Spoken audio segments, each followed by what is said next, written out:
Hello, this is Zara Richter here with my co-hosts Sher Ali and Arturo Lazaro, and we are the Facing Autonomy podcast. And today is a really interesting day because we are talking about the movement which has been so influential on global thought on the left among anarchists and Marxists, which is autonomism. And what we're talking about is essentially the first 20 years of it. And what do they mean? I was just going to give a quick shout out for the variety of struggles and working class insurrectionary movements taking place. Portland's at 75 days, rioting in Chicago, internationally in Lebanon, even though that's kind of a complex thing. I just thought before we get into the hard discussion. Yeah. It definitely seems like the world is in there's a high tide of struggles and movements happening. Yeah. On that note, we should, give a shout out also to Hong Kong, to Chicago.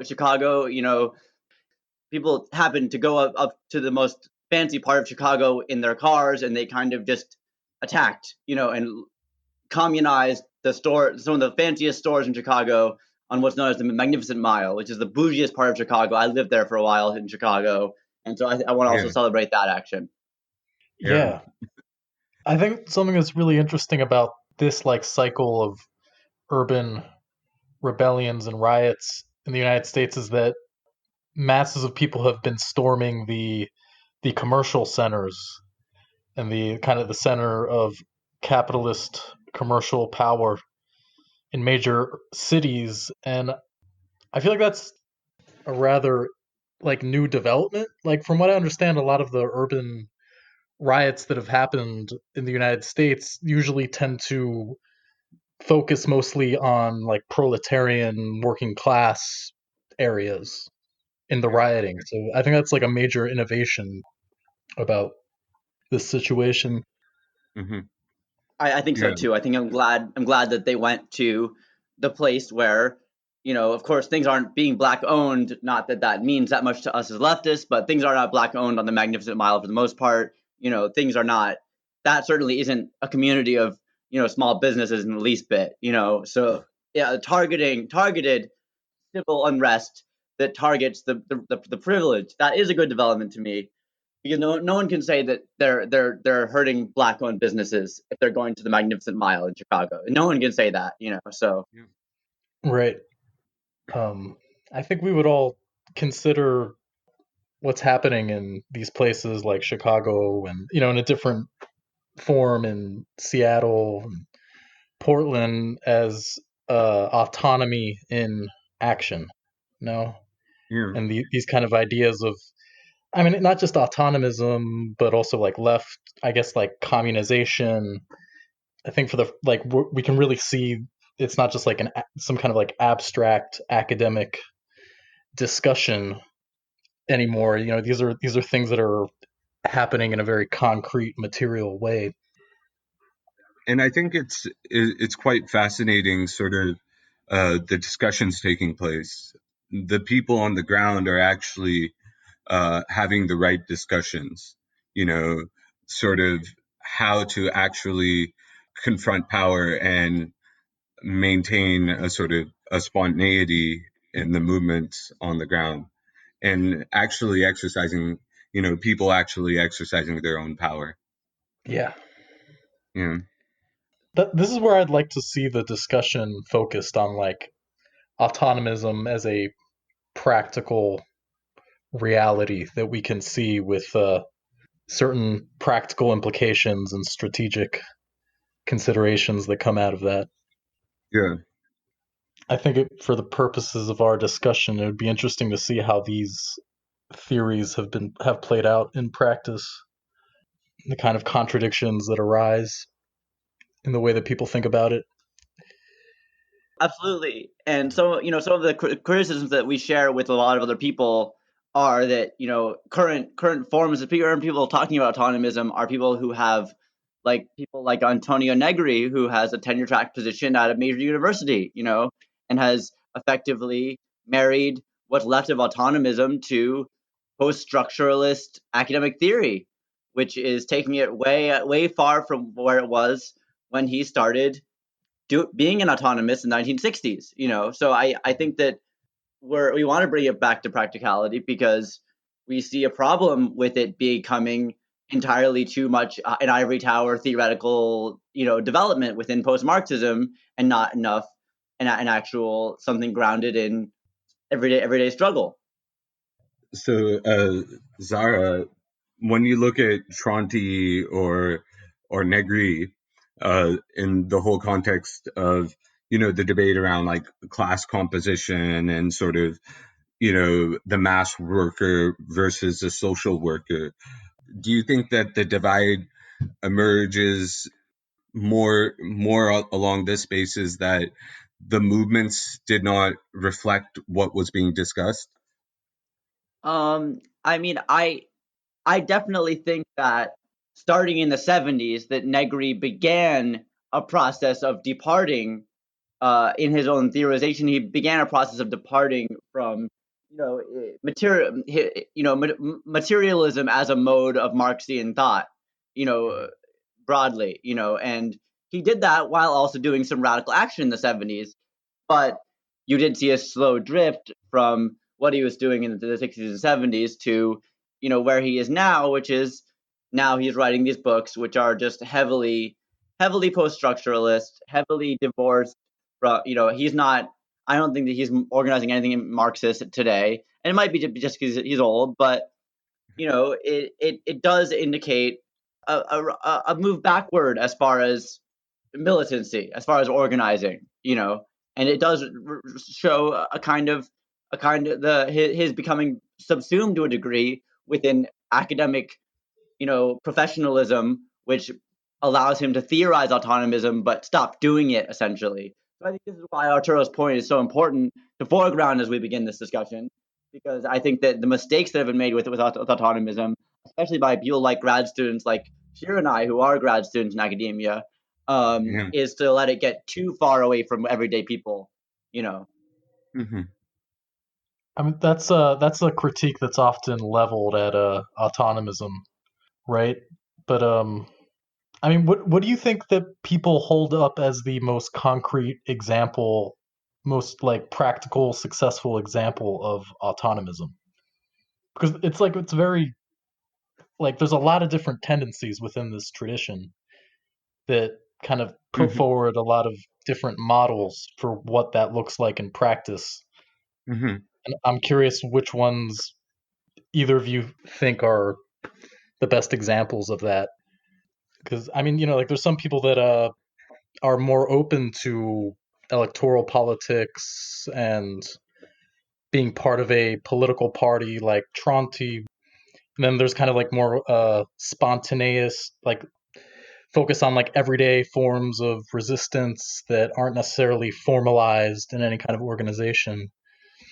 And then, like it can go anywhere from like situationism to the Zapatistas. Yeah. I also think I don't know.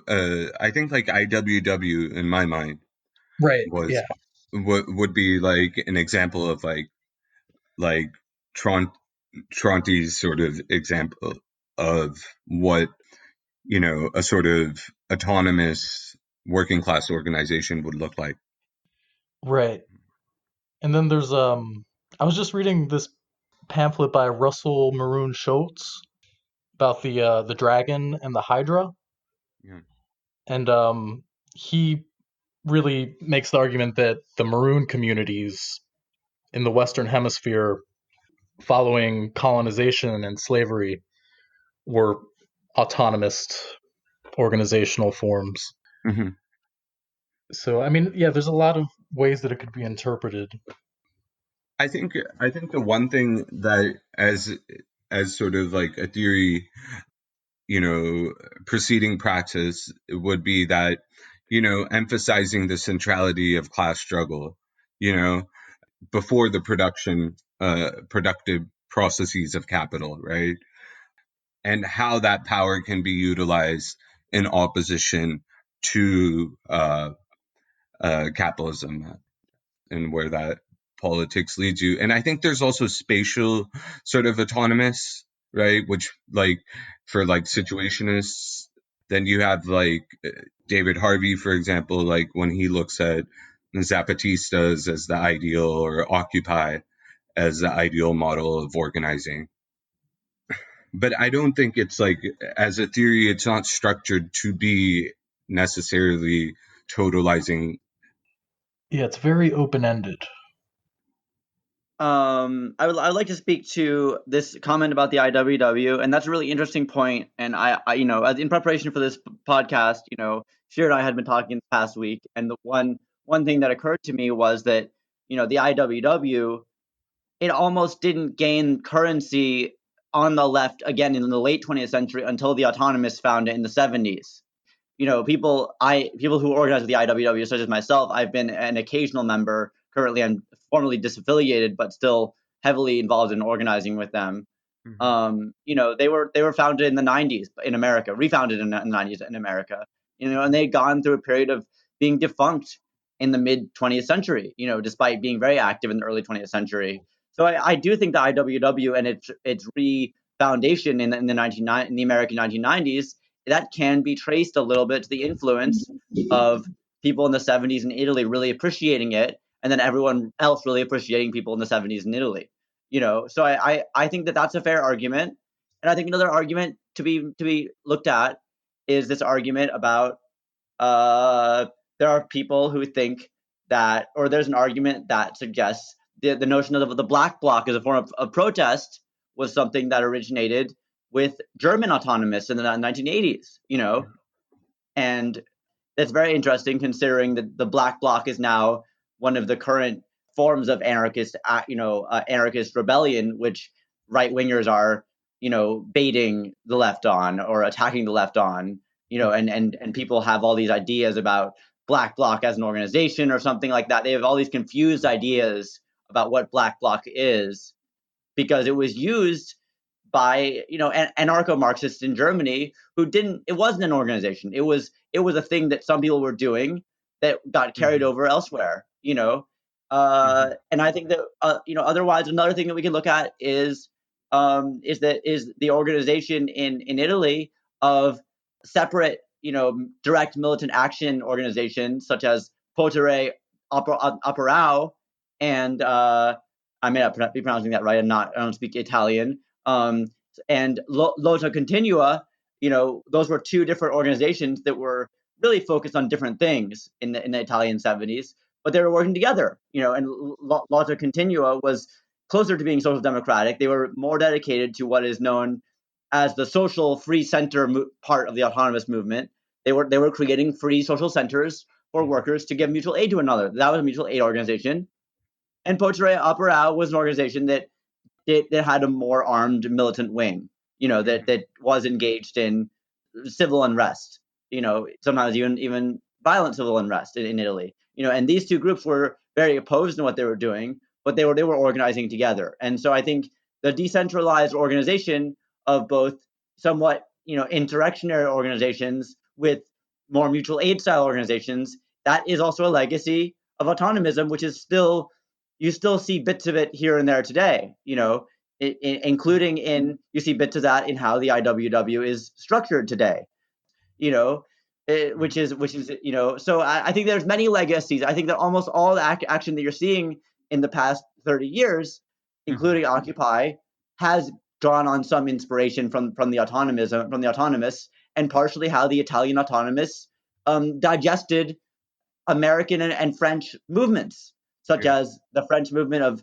the Situationists, as Arturo already mentioned, but also the French movement of Socialism ou Barbarie, and the American movement that this podcast is a big fan of, known as the Johnson Forest tendency, or the Marxist humanist movement of C.L.R. James and his comrades who are mostly somewhat like ex-Trotskyists or post-Trotskyists in the American mid-century.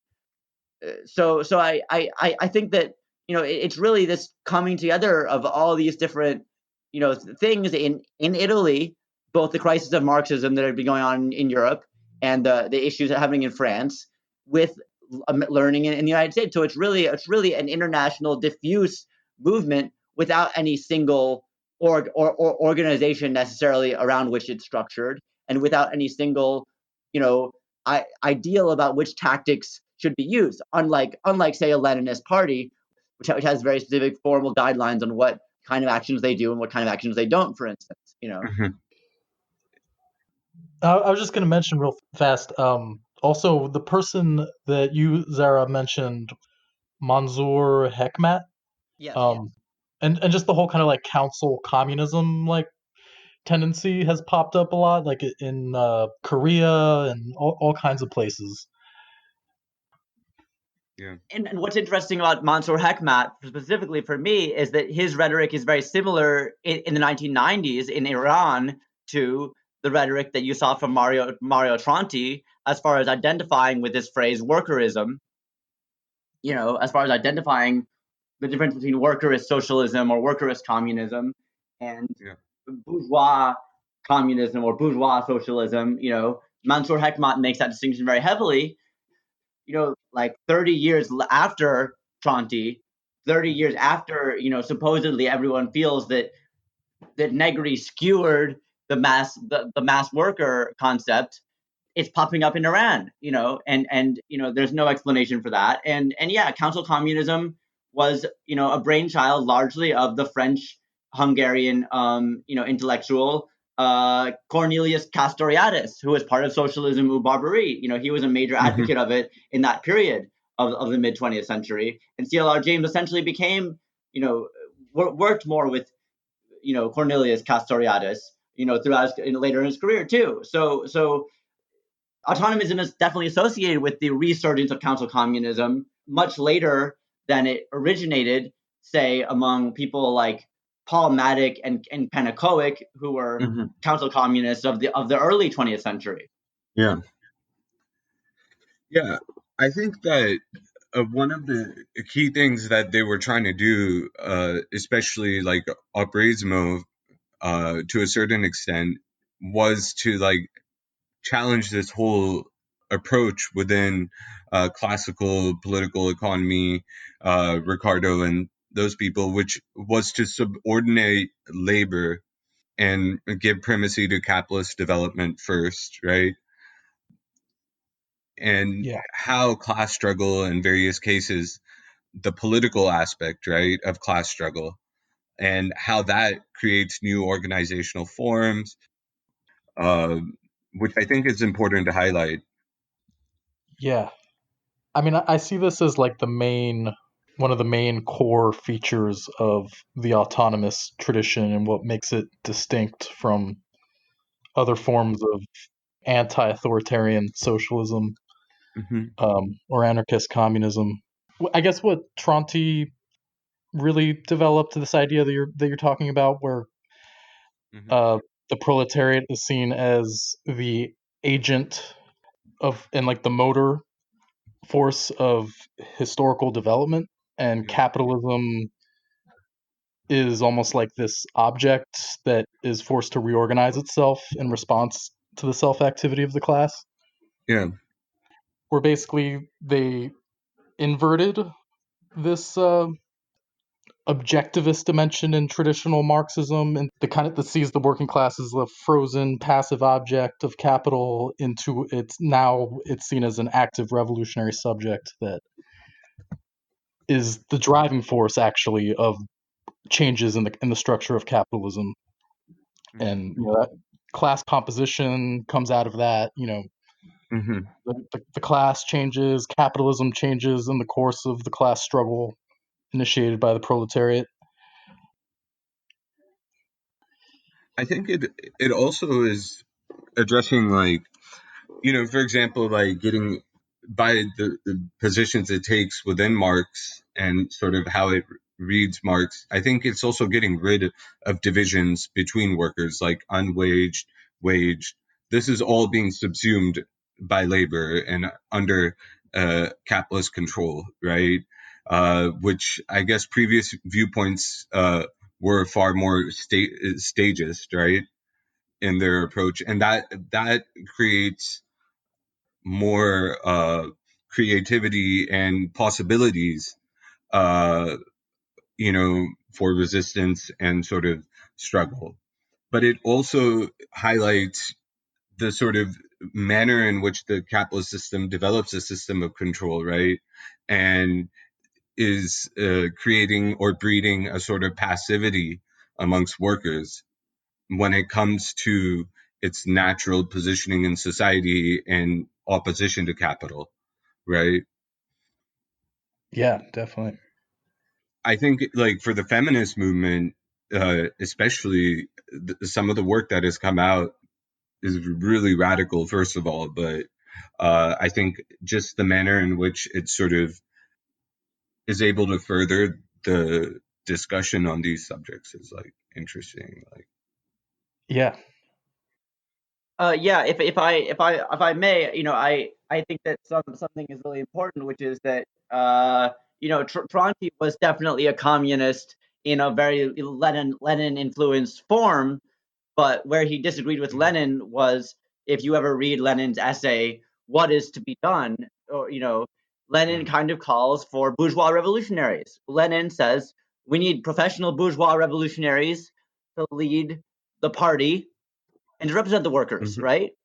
Or I don't know how familiar Mm-hmm. people are with this, yeah, but that's what Lenin suggests, and Tronti is like Lenin in so many ways, but just he overturns this one precept, which is that the party is this mediator between the workers and the capitalist machine, and then the party, destroys capitalism for the workers, but the party is not itself comprised of workers for Lenin necessarily, and Tronti's, what he calls it is this Copernican, a Copernican, Yeah. Change, which is really a reference to Copernicus, who was this scientist in the 13th century who convinced everyone that the Earth, that the sun doesn't revolve around the Earth, but the Earth revolves around the sun. So it was, that Copernicus is brought up by Tronti specifically to emphasize that, it's that huge of a change in Marxist thought to conceive of the party as The instead proletariat led. has the actual power. Yes, exactly. That the proletariat is the agent in the party, as opposed to the party being an agent for the proletariat, right? Mm-hmm. So I do think that that's valuable, and another thing I do think is valuable, and this is more of a nuanced critique, and we're gonna have we hope to have podcasts with some students of autonomous feminists who we admire, such as Mario Rosa Dalla Costa and Leopoldina Fortunati, who were two very, very well known autonomous feminists of the Italian 1970s. Who one of their major campaigns was the wages for housework campaign, and I think Marxists after these feminists have been a little bit skeptical, because these feminists were really trying to fuse feminism with workerism, and it got to the point where you would have Dalla Costa trying to formulate in mathematical, economic terms, the labor surplus of domestic labor in the house, Mm-hmm. which I think that people kind of poo-poo that a little bit, and for partly good reason, which is that you you cannot you can't put informal labor under the the economic description of formal labor, formal economy. That informal labor is almost the way it functions is it's beyond what can be reduced to an economic equation, and it is a little bit silly that some of the feminists in the 70s did try to assign a specific value to feminist labor, or I mean, not to feminist labor, to women's labor within domestic spheres, because of course, you can't make an objective rule about a subjective phenomenon. It's not going to work fully, and but what was productive was the idea that was brought up about women, unionizing, the unions of domestic laborers, and I think that idea was productive, but that idea also got subsumed into the early nonprofit industrial complex, into being part of the UN, and I think that it did get a good message out. But the question is, these women's unions, made up of workers in the domestic sphere, and I think that wasn't it wasn't successful as far as like generating a unionist response to the domestic sphere. There was never a successful general strike of even a successful small level strike of domestic workers. But the women's strike became a new workerist language for feminism and for Marxists who were sympathetic to feminism to put it in these economic terms and to associate it with the worker movement. And so I think it had mixed results. I do think that the move had mixed results. It wasn't successful. It wasn't as successful as some other efforts, but it did found what we now know in parts of academia as social reproduction theory, which is this suggestion by many feminists currently, and that suggests that women or traditionally feminized labors, are what hold up the formal economy. They serve as a social backdrop to keep the social invigorated, as the formal economy essentially destroys the social or unmoors the social in a more Marxian language, right? They made a lot of progress with this new idea, and that led to a lot of new developments as far as Marxist feminism, but their praxis did face some level of subsumption. Yeah, I was just gonna add on that point. For example, like Fortunati's work, I think like by opening the door on the whole social reproduction debate, it allowed women to be placed. What classical political economy was not doing was that labor was subordinated to the development of capitalism, right? And this allowed basically, for example, like Fortunati's work around the link between prostitution and the development of the family system, right? I think is like a really important piece of work, which I don't think Marxists had done before or attempted to sort of understand these sort of questions. And what's really odd is I do see with the autonomous feminist tendency, they had to face a lot more pressure from Western feminists, you could say, from like the U.S. and England. Like, for example, Fortunati and Federici's article on feminism in Italy was rejected by the Feminist Review in 1982.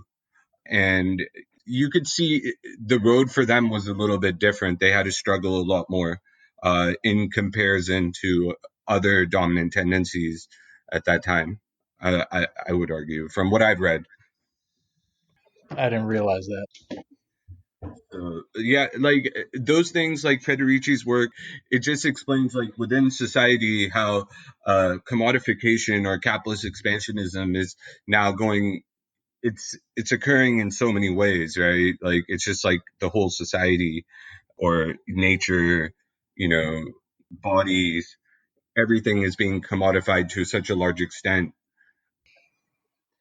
And autonomism, like in the UK, when it was like becoming big, like it was seen as like a vulgar word. Like a lot of Marxists would be like, this like they would call them workerist, right? So it was seen like as a like a sort of like a derogatory term in like political circles, and I find that sort of like problematic as well.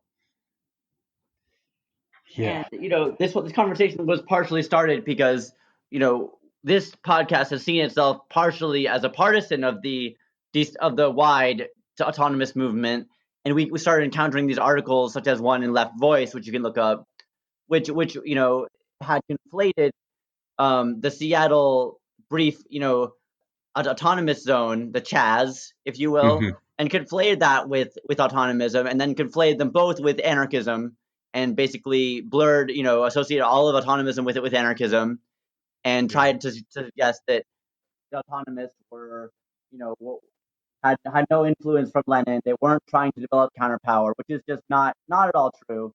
And that article was more recent, but there have been critiques of autonomism from the doctrinaire or left communist side, from the international communist tendency, from the Aufheben group in Germany, which have called them things like productivist, or suggested that they abandoned what the Marxist labor theory of value, and I don't, I think that maybe Negri started to do that at some point, sure, but most of them did not. Most of them argue the informal economy as a place of the expansion of capitalism alongside the formal economy.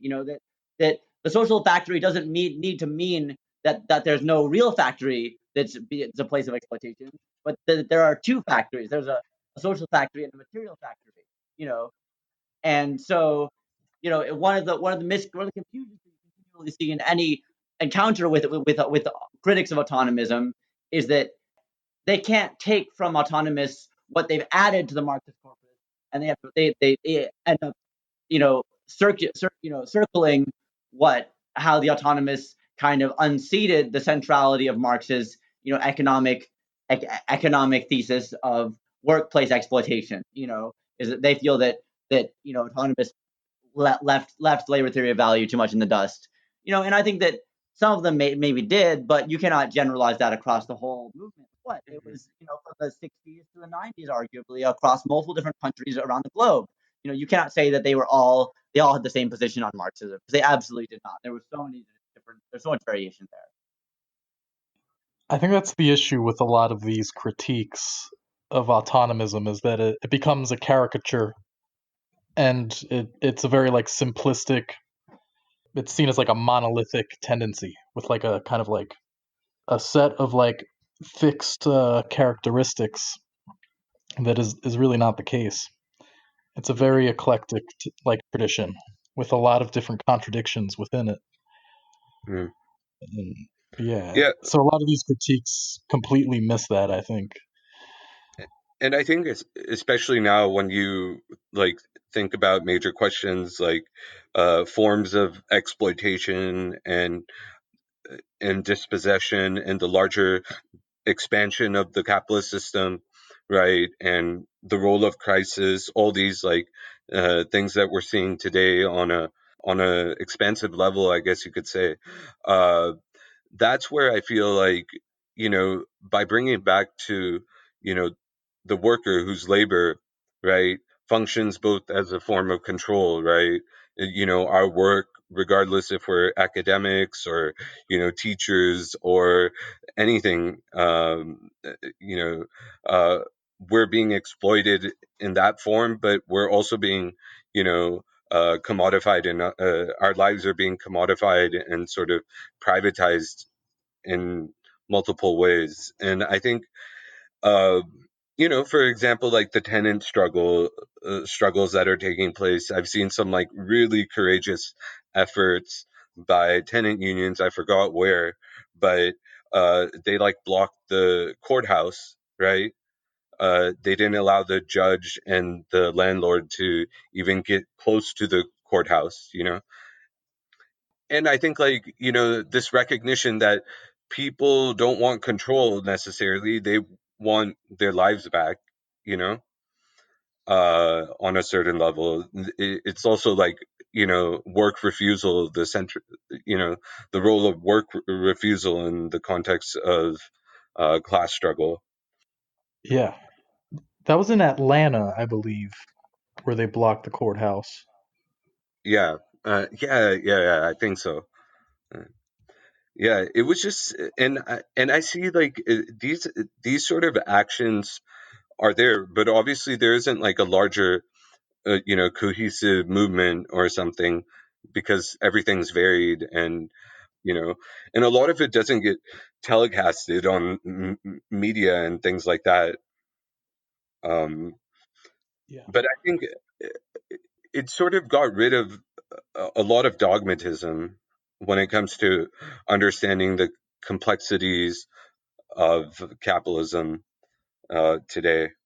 And I think this is another thing from Tronti, which I kind of like, uh, which is that Leninist by any means necessary, you know, uh, and also this idea that minimum wage is not enough, right, as a demand. It's not just about wage struggles or a compromise between, the forces that be, but it's about superseding them. It's a war of positions. It's a complex battle, and that battle is sort of being drives how the capitalists and the establishment sort of, or the ruling class sort of reacts to, things. You could see it in the Amazon movement too, right? Yeah, the wildcat strikes that have been happening all Yeah. over the country. Yeah, you hear about them, but they aren't like televised, right? They aren't seen as like major mass movements. Yeah, and a lot of rent strikes, I think, are probably appear in a similar kind of way that is obscured. I also feel like it's like a matter of perspective. Not everybody gets the news or keeps up with these things, right? But once you start speaking to people, everybody's going through something, and they deal with it in different ways, right? Yeah. And definitely the organization of these struggles couldn't have happened without the first stuff that was the first change that was happening in the 70s, where the expansion of what a proletarian moved from the 60s, the notion of the mass worker, to this notion of the immaterial labor as a site of where workers are located. And so I do think that the widening of what it means to be a worker by the autonomists is a driving force in the success of, say, rent strikes and the reinvigoration of the union struggle today, and the invigoration of movements. Currently, I know that there's a lot of journalists who are unionizing and getting and organizing. And that Mm-hmm. doesn't happen without this redefinition of what a worker is, from being a strictly factory laborer or strictly a farmer, which is what you see in the early 20th century from most Marxists, to admitting these professions like journalists or like a coder, which are seen as information workers, but now people doing these jobs of journalist, even some people doing jobs, even some people who are trying to be students, are Mm-hmm. barely getting by. Students at the university where I teach, which is George Washington University, they have a lot of food insecurity. Like they can't always afford their food, and or they're not getting the food that they need always. And so I do think that the willingness to expand our notion of worker, to look at these places, has, contrary to what the critics of autonomism suggest, it's led to more forms of organization, not less. It hasn't led to autonomous spaces being taken as often, but it's led to more forms of organization. Now, some of those forms of organization have been subsumed within liberalism, yes, but Mm-hmm. those forms of organization are ultimately present right now, and they wouldn't have been if people didn't start to get this idea that it isn't just people in factories and farms who are the workers. Yeah, and I'm not sure about the history of this. Arturo could probably, the teacher strike. If you follow how the teacher strike developed, right? Yeah, definitely. These ideas are kind of accepted now in a very general way beyond the kind of like ultra left and autonomist left. That the class struggle is much more expansive than simply what happens in a factory. But that was kind of that. Yeah, before autonomism, this was not how class struggle was conceived of a lot of the times. And Mm-hmm. another thing I would add to like all the things that we're talking about also was anti-colonial struggles, and I guess you could call national liberation struggles also Yeah. become seen as part of the class struggle. Similar to the way that a lot of struggles around gender become part of this, a Yeah. lot of struggles around race and colonial relations are reconceptualized as part of the class struggle and Mm-hmm. part of the proletarian struggle. Yeah. And And I think that this movement, was not, as fast as you would see kind of left communists to dismiss, micro level organization or micro level struggle or micro level mutual aid practices. And it was also not something that was, the autonomists were not outright, completely dissociating themselves from the remnant influence of Maoists. And of course, Maoists were some of the earliest people to see national liberation struggles as part of class struggle. But the autonomists didn't explicitly the Maoists were not the center of their critique. Their critique was centered on the crisis within leftist organization, which was both the unions becoming entangled within the liberal government and with relationships to managers, and they were also addressing how you had these and you still have these antiquated Marxist political parties where a bunch of people are sitting around reading theory, not unlike us, but there's a huge bureaucracy that suggests that those people, or that tells those people that they have the best analysis, without them talking to everyday people and seeing what everyday people did. And so Tronti was the first person to call for a workers' inquiry that says, no, you can't just sit in your DSA meeting or your ISO meeting and not look at all these industries where stuff is happening. You have to look in all these places and see what's happening in all these places and see how you can help. And so I do think that the it's role also of the organic intellectual is also very prominent within Tronti. Like one of the few things he keeps from Gramsci. Yes. And so it was that was their principal aim, was not, unlike left communists who you would see their aim was to unseat, nationalism to a large degree. The autonomists were not aiming the target at Maoists. They were more upset with liberal forms of organization and with the hyper-Leninist party style, which just got too overly bureaucratic and overly disconnected from the people. And their answer again wasn't to throw out organization or to stop organizing, but their answer was to organize in a way which centered the actions of everyday people to a greater degree. And yeah, absolutely. We wouldn't have the protests that we're having today. Occupy may not have happened. The West Virginia teachers strike that happened 2 years ago, which was a wildcat strike, that might not have happened if we hadn't had these expanded notions of what the working class is. But just think about it. You have one of the largest communist parties in Europe in government, right? Or vying for government through elections and those things. And capitalism's expanding at the same time, So that should be a good starting point for, to think about what is to be done. And what is to be done in a more expansive way than just having, professional revolutionaries. Definitely. But yeah, I mean, what you're both talking about is, I think this is another major strength of autonomism is this willingness to try to think about things in a new way, and also to try to account for the changes that are happening, and our strategic and practical actions and practices should correspond with that and should change as capitalism changes.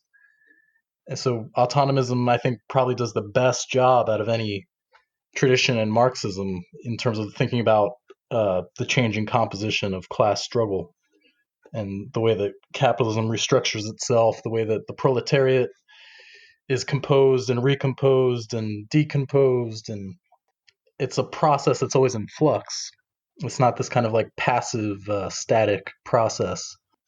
And that's a reason why some of the work in the 70s was essential, even though in the 70s it was also when there was a drift away from the hot autumn of 1968 in Italy, which was involving the wildcat strike of Fiat factory workers in Italy who had come in from southern Italy. In the 70s you were starting to get the writing of folks like Mauricio Lazzarato, who were writing about immaterial labor, which was writing about people who are doing work which is not in a factory, which is not in a farm, and which is people who are proletarians who are being underpaid and mistreated and exploited. They might be doing call center work. They're doing more customer service work for sure. They're doing all these kinds of labor, which is changing with neoliberal capitalism. They were responding to the early throes of what leftists and academics these days talk about as neoliberalism, which is the the deeper complicity of labor unions in, working with management, and, and the outsourcing of factory workers to third world countries, and all these changes that meant you increasingly have the poor person not building things or growing things, but doing,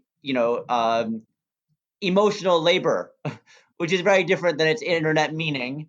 It's closer to this notion of affective labor, which is that they're doing work where they're spending their own, they're using their emotions to make other people feel better. The service capitalism, the service society, the service sector dominated version of capitalism that we see today, where the most poor people are not people who are farmers right now. In general, in most of the country, most poor people are people who are working at Target or working at some retail place, and their job is more to smile than it is to make anything.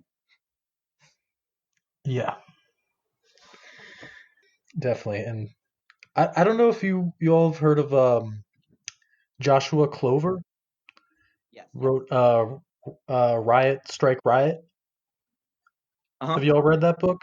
Yeah, I've heard of it. I haven't read it yet. But he's kind of getting at some of this shift that has taken place since the 60s, where the rise of the service sector economy, and how most jobs that working class people have now is not in the kind of like traditional sphere of production, but is in the sphere of circulation. The way that has changed the forms of class struggle, especially in the form of riots, as this struggle within the sphere of circulation against the commodity form, and which is also, I think, like something that clearly comes out of these kind of autonomous analysis. And I think, this idea that workers have the ability to, sort of assert their own will or autonomy, and that whole attitude towards resistance. Yeah, definitely.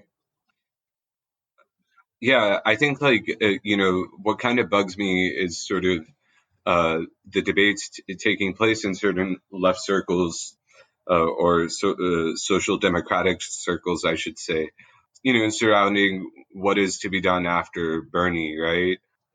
And you see it that, their understanding of these struggles is severely limited, and what the worker is. I think that this is precisely due to a sort of reductive reading of not just Marxism, but also understanding of what's taking place in society and what sorts of struggles are taking place, like class struggle with LGBTQ community, for example, is a critical space. Then, obviously the Black Power movement,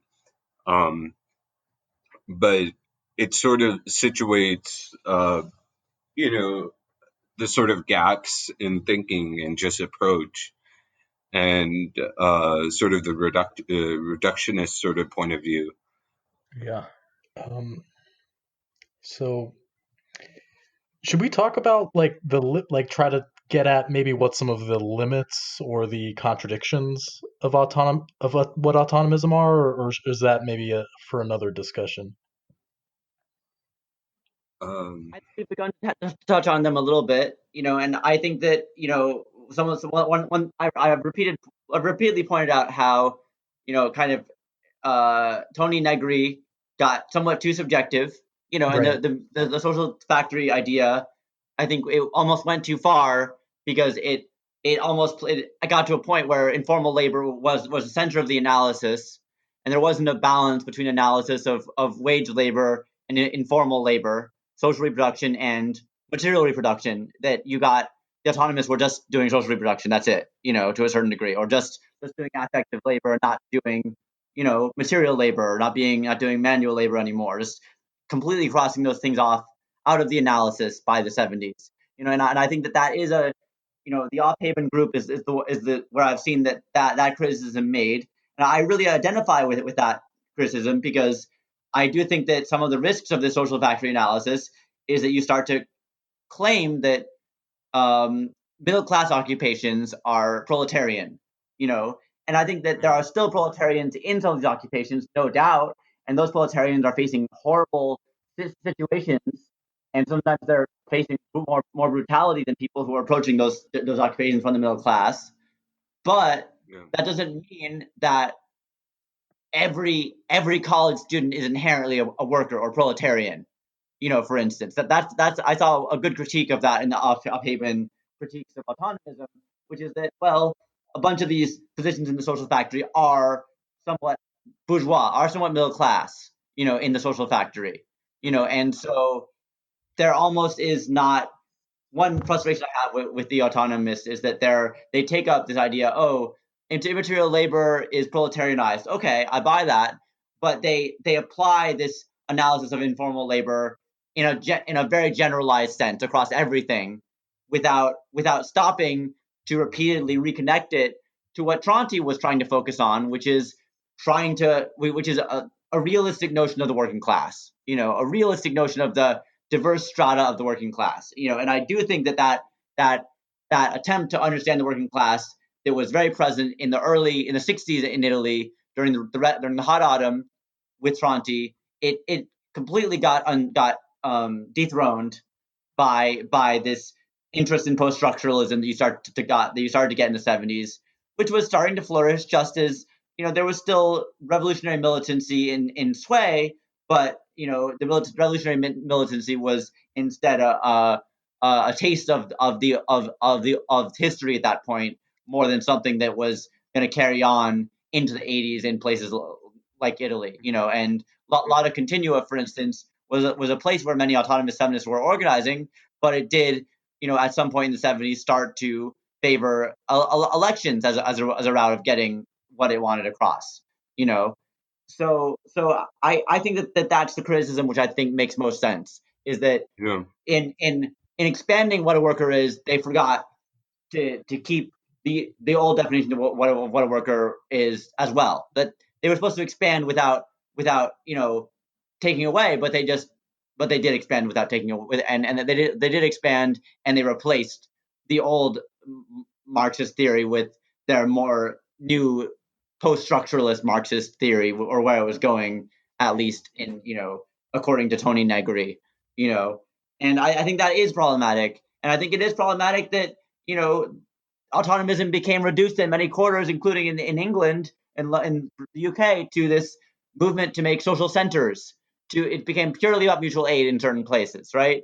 And mutual aid is good, but as someone organizing in Washington D.C., I see a lot of liberals who don't have anti-capitalist values, who are happy to jump into mutual aid work because they see it as the same as charity, which that's a bad sign. I mean, mutual aid is important for the working class, and you do need mutual aid to help sustain radical militancy. But if mutual aid just becomes the whole point, it just becomes reduced to charity as well, and that's also a danger. Yeah, those are good points. Yeah, definitely. And I think that's kind of the conjuncture we're in. I mean, I appreciate like the reaction to the kind of like objectivist Marxism that approaches class struggle in a very top-down, bureaucratic way. But then I think maybe they bend the stick a little too far in the other direction. And I think that's a limit to that kind of politics. Yeah. Okay, well, thank you for the conversation. I think that we've identified in this podcast many strands and legacies of autonomism. We hope in the next week to 2 weeks to interview a scholar that we are acquainted with, named Arlen Austin, who is a graduate student at Brown University, who has been working with the Dalla Costa archive about his work with the remnants of autonomous feminism. So I think it's notable that this podcast is going to function as an introduction to a longer set of podcasts we're going to do, interviewing people who are still working and who are still studying in depth the legacy of autonomism. From Arlen, to other well-known authors in the autonomous canon who have historicized and told the story about autonomism as a global movement. And so this podcast is meant to be an introduction more than anything. We're not saying the last word on it. We're just opening up this conversation about what autonomism is. And for anyone listening to this who doesn't know what it is, I think they will come away with a sense of what autonomism is now, and that will prepare them for when we do talk to people who have been for a long time involved with it. We hope that we can speak to people ranging from Steve Wright, Harry Cleaver, Leopoldina Fortunati, who is still alive and kicking and teaching about autonomous feminism in the university system to some degree. And as you hear us talk to these people, you will get greater depth on these questions. So this is not at all the end of the conversation on the autonomous social movement on this podcast. This is, in fact, the beginning salvo. Yeah, thank you. Thank you so much for this. With that said, thank you so much, Sher. Thank you so much, Arturo. We've had a great conversation. And, tell about the study circle as well. Oh, and yes, we have been running a study circle through our Facebook group primarily, but also on Meetup.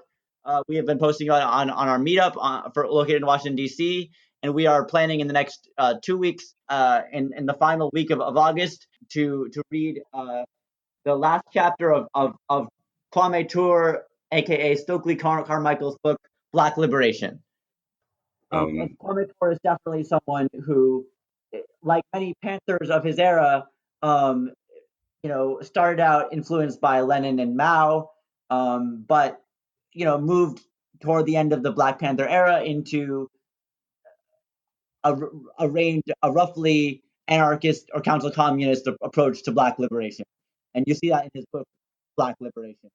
And we all got into Kwame Ture partly because there was this momentous speech by Bill Clinton at the funeral of John Lewis, where Bill Clinton suggested that Kwame Ture was the biggest threat to capitalism in the 20th century or something like that. He made these outlandish claims that Kwame Ture was really risking making the Black movement dangerous, and that John Lewis had rescued it somehow, which were, absurd and incendiary, of course, as most liberal statements tend to be, but also revelatory of, which Black leaders really scared the liberals in power, and which, as a consequence, which of those leaders deserve our attention. And so we have to thank Bill Clinton for bringing our attention to Kwame Ture, because I wouldn't have engaged with his work once more if it had not been for this news event that surfaced his name as a radical who had been such a threat that a liberal politician had to name him, as someone to be scared of.